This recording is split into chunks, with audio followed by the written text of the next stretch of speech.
Hello and welcome to our talk for IWSLT 2021. My name is Siekmeier. I'll be presenting our work on the tag-assisted neural machine translation architecture that we've applied to film subtitles carried out with our research group at Post-Tech here in South Korea.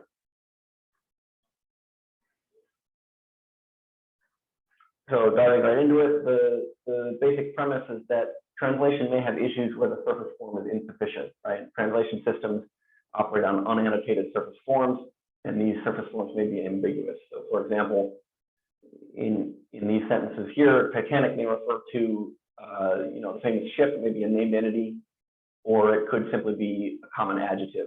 And this could also affect then the syntactic interpretation of the word struggle. So there's some part of speech ambiguity there as well.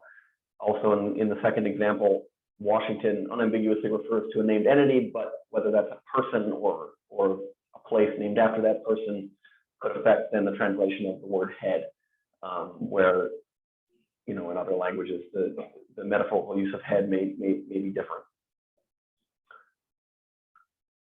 So this is our basic idea that using some additional linguistic feature information could improve translation. And recently, a lot of modern NLP toolkits have made a lot of progress in getting some high quality sequence labeling outputs in multiple areas. And we focus in this work on named entity tagging and part of speech tagging. So there is some prior work that touches on this, going back quite a ways to just some named entity translation systems that basically blacklist named entities and use a separate module to translate them, either transliterating or just directly copying the named entity. More recently, with neural systems, there's source side only feature augmentation, which adds in some embedding information to each token according to the tag that's attached to that token. More closely connected to our work is this vector translation work, which takes feature augmentation, but then also looks at the output side. And can either do some lemmatized output prediction. Most commonly is just this lemmatized output prediction, which predicts only lemmas and some additional tag information. It requires a post-processing sort of morphological analyzer to generate the surface form, which obviously is going to require some extra rule-based language tools, which we would like to avoid. There is one dissertation that we found that directly generates the surface forms together with some syntactic tag information. This showed a negative result, which we're also able to corroborate for syntactic tags, as we'll see later on. But new for this work, we predict the target surface forms along with both semantic and syntactic target features. And so our proposal is to combine both of these, the feature augmentation on the input side, as well as our contribution of simultaneous tag prediction. And our question is, can this both named entity recognition and part of speech tag prediction improve the token prediction and the translation scores? So to dive right into the architecture then. So we base our architecture just on the by now standard encoder decoder architecture for machine translation. So here we have just a normal sequence to sequence model for untagged sequences, an untagged source being mapped to an untagged target. And the decoder is an autoregressive decoder using this recurrence relation to map previous tokens to the next token. So then the first thing that we'll need to include tag information at the input is this combined embedding, where we learn a separate embedding for each token and for each tag, and add these embeddings together. The reason we do this is that we want to avoid learning an embedding for every possible pair, every possible token and tag pair. This could lead to an enormous increase in the model parameter count, as well as some serious data sparsity problems, where we don't expect to see every possible pair in training, but still we can learn useful representations of the tokens and tags separately.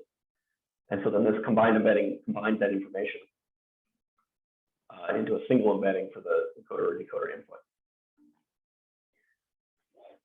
So that's what this looks like to add that information in on the source side only. And as mentioned before, this has been done in prior work just at the source side for feature augmentation. And so we consider this as kind of an enhanced baseline over the completely untagged baseline. We can also consider adding in tags on the target side, but now we have a problem at inference time, which is that because this target sequence is generated on the fly, is being predicted on the fly, we don't have the full target sequence available for tagging, and we don't have these tags available then for embedding and for decoder input for the next inference step. And so to address this, this is where our main contribution comes in, is this simultaneous tag prediction extension. So we chose to simply predict the tag with a separate softmax projection layer, modeling the tokens and tags as conditionally independent given the entire prefix, given the decoder state from the previous time step.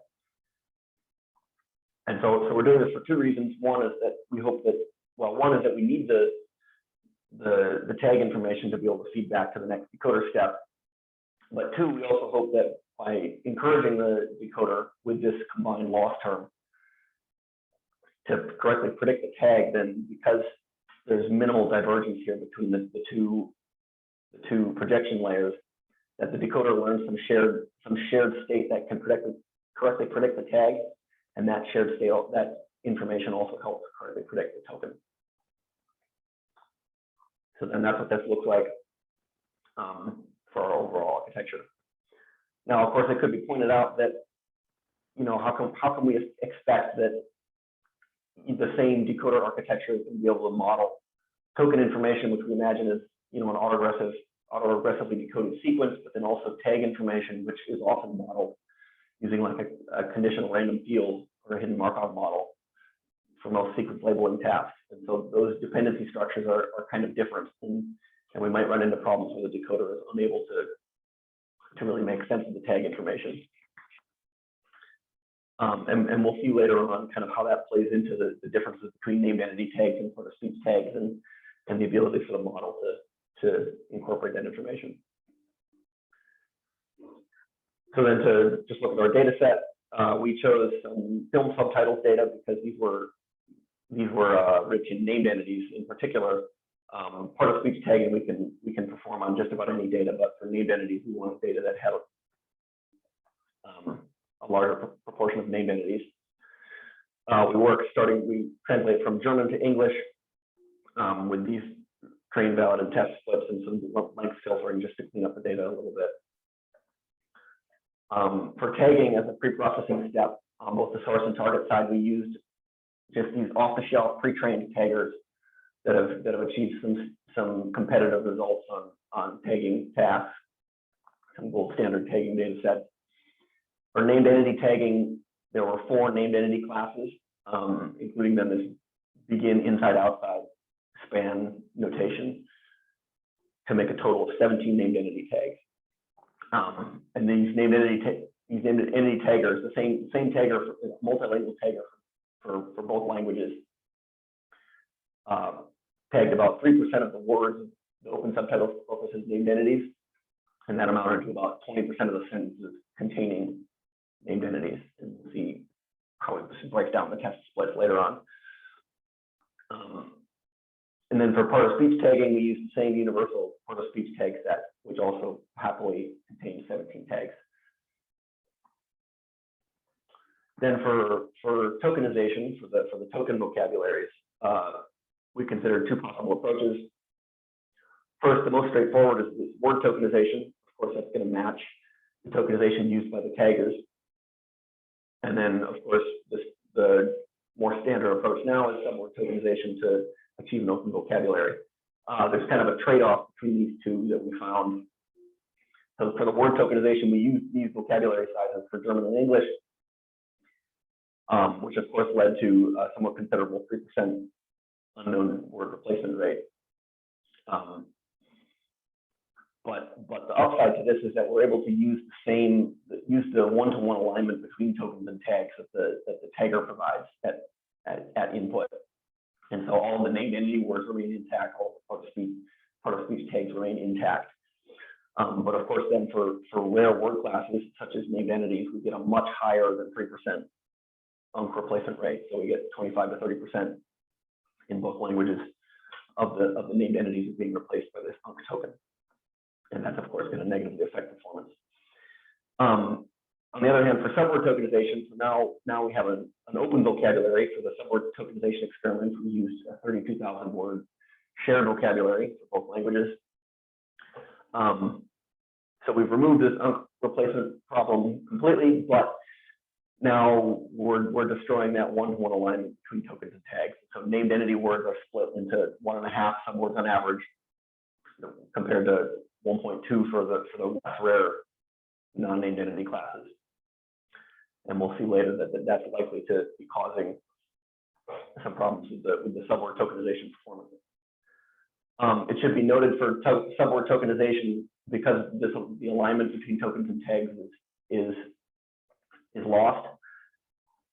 For speech tags, we simply copy from the parent word to each of the constituent subwords.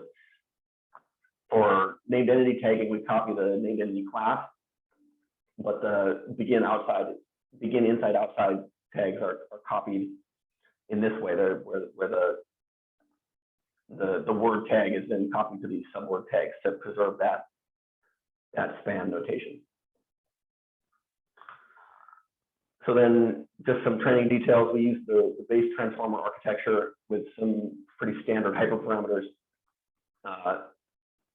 And we use the same train valid and test split for all the experiments, with some ablation tests, basically just stripping tags or not applying the tag preprocessing to either the source or target if appropriate to get some ablation tests of the source and target tagging. So for some results, first we look at the word tokenized data. In the first row, we have the completely untagged data, so the same score, of course, for NER and POS tags missing. Second row is source only tags provided, tags provided only on the source side, and so that's again the enhanced baseline that we've seen in prior work, just source side feature augmentation. And then the third row there is target tags only. And so this is kind of an ablation test, taking away the source side feature augmentation and looking only at our target side tag prediction and what contribution that makes. And then the fourth row, of course, is the fully tagged system. And so we see, interestingly, that for the syntactic tags, for first speech tags, we get sort of the same result for the tag prediction, where it's actually hurting translation performance, as was seen similar to what was seen in previous work. Whereas just source side only gives a small improvement, though perhaps not significant. On the other hand, for named entity tags, what we could consider some semantic information added in, the fully tagged system clearly shows the best performance, and we can clearly see that from the third row, from the ablation test, that all of that improvement is coming from the target side tag prediction. In the named entity case, we can also consider, we can kind of drill into the test split and see what part of the test split is contributing to this translation improvement. And so, of course, as we would expect, the part of the test split that has some named entities, so this is the 20% in the second column, the 20% of sentences that have named entities. Without tags, the translation is somewhat worse. But when we use the fully tagged model with tags on both the source and target sentences, then we see a large improvement that actually closes the gap between named entity and non-named entity translation. And so there's a large improvement there on the translation of named entities, but also on sentences without named entities, we see a small improvement. So that's showing us that not only is confidence in, like, the positive case of a named entity important in improving named entity translation, but also giving the model some confidence that a word is not a named entity so that it can translate it appropriately. And so then, of course, those improvements average out to the net improvement on the full test split that we saw in the previous slide. So then to look at some subword tokenization results, basically the same breakdown here with ablation tests in each row on the left, a named entity and part-of-speech tagging in each column. And so here we see basically the same trend, but a greatly reduced effect magnitude. The size of the effect is greatly reduced. And so basically we suppose that this is because the subword tokenization is interfering with the usefulness of the tags for translation. So we can look again at the named entity test split breakdown, and we see again the same trend, but with a reduced effect size. So again, a larger effect on the named entity, the sentences with named entities, and a smaller effect on the sentences without, but still a net improvement overall. And so it's interesting to consider why this is, like why the word tokenization improvement is so much greater than it is for subword tokenization. And it does seem to be because the subword tokenization is interfering with the alignment of the named entity tags with the subword tokens. So then one final measurement that we took was from this loss term. If you remember previously, the loss term was the sum of this token loss and the tag loss, the cross entropies on each channel.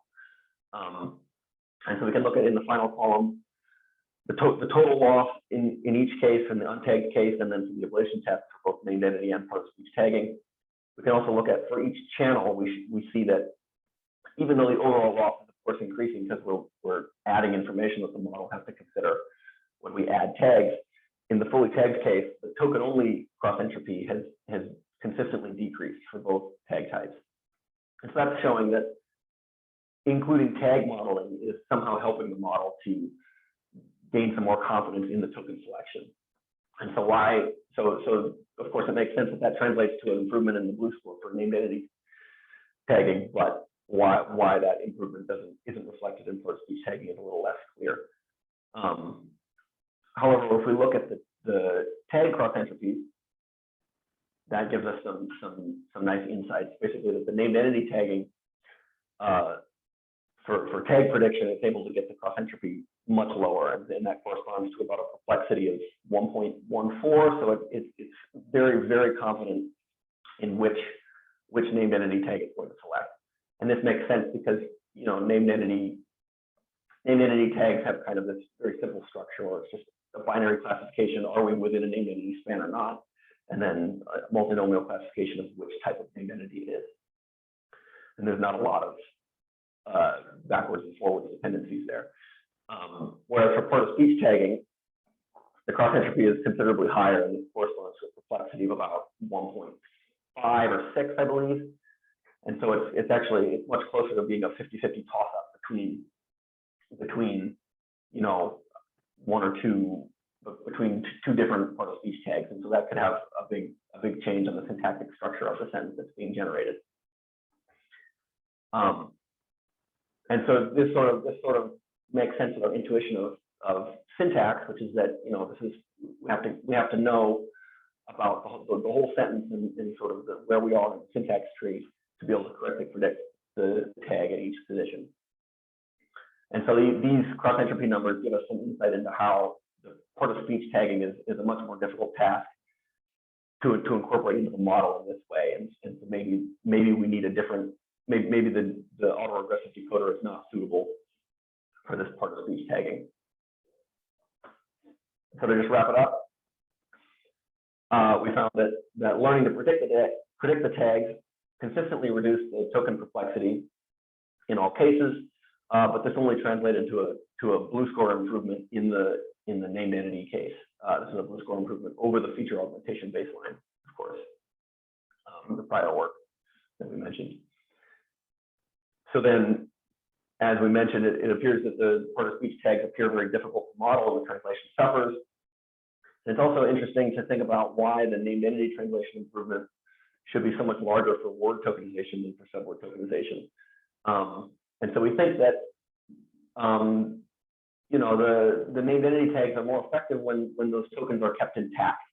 And this is because if we have a token that's a named entity, that the full token is a named entity, then it's much more likely to have an embedding that corresponds to that. Whereas if that token is split into multiple subwords, then those subwords could appear in environments that are very different from a named entity environment, interfering with the ability of the model to learn appropriate embedding. But another possibility is simply that, you know, subword tokenization is considered more state of the art these days, and it's going to give higher scores, and maybe there's just not as much room for improvement. Right, word tokenization has a lower baseline to start from, and we can get a lot more out of the incremental improvement from that. So then some future work that we'd like to get into, if we're able to, is of course experimenting with just some more details, like we can consider other tag types, these combinatory categorical grammar tags, another type of syntax tag, or even combining both syntactic and semantic tags on the same data, having both tag channels available. You can consider other language pairs. Some reviewers helpfully pointed out that, especially in low resource cases, you know, these tagging toolkits might not be available, so it's worth considering what to do in those cases. Kind of more generally, we'd really like to get into, you know, what do we do about this decoding? Because if the decoding is not suitable for certain tag types, then we need to consider other decoding strategies, such as non-autoregressive decoding, or decoding that incorporates something more similar to conditional random field, Viterbi decoding, to incorporate these more complex dependencies for both forwards and backwards. We'd also like to consider, you know, maybe there's some different subword tokenization strategies, there are some different statistics that could bias the heuristics towards keeping certain classes intact, like named entities, to reduce the detrimental the detriment there. Yeah, so just in conclusion, we see a nice effect with kind of these interesting caveats. So thank you for your time.